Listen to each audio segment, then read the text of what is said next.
We get a lot of questions about being in post-treatment, but the side effects, chemo brain, fatigue, those kinds of things are still big issues, especially at work. Often people at work and in your personal life think you're done now, so you have that to contend with. And stress also seems to be more, and I know we just threw stress out, but for the purpose of the person who asked this question, stress seems more stressful to this individual now so more than before. And so how do you equip yourself to think about that and to deal with the fact that there's just more worry in your life now about everything? And worry is exhausting, and there's a lot going on when you're worrying.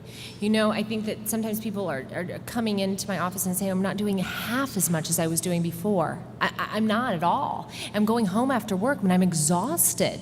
But are you also containing a lot of the feelings that you're having? Are you working hard to be professional while you're there? Because all of those things take energy and are exhausting. So sometimes just kind of acknowledging to yourself you are working. It doesn't look like working in the same way, but that takes a lot of effort and that takes a lot of time. So kind of that message is a little bit about go a little easier on yourself.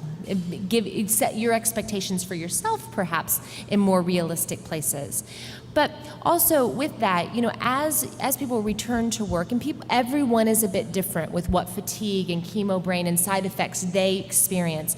But is it important or valid to look at my attention span right now is about 2 hours? That's what I got. And then at 2 hours I can push it, and I can begin to feel fuzzy and frustrated, or I can get up from my desk and go grab a snack and walk around and maybe say hi to a coworker and recharge. It doesn't have to be much. It doesn't have to be leave work, but it might be like, I got this, and then I got to plug it in, and I'm going to actually watch my clock. Because this is part of my treatment plan, is that I know that right now I've got this amount of time.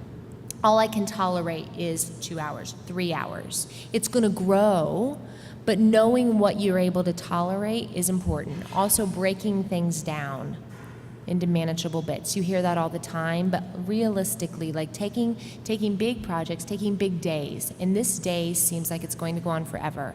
So don't think about the whole day. You just frankly need to get to lunch. And then after you get to lunch, then you can figure out how in the heck you're gonna get to dinner. So just break it down. And sometimes lunch to dinner seems manageable. Sometimes I'm just gonna get till 10 a.m. And then I'm going to figure out how to get to 11 a.m. So different days mean different things to you. But doing those things is smart. It's not weak. It's not a problem. It's smart coping. It's taking care of yourself.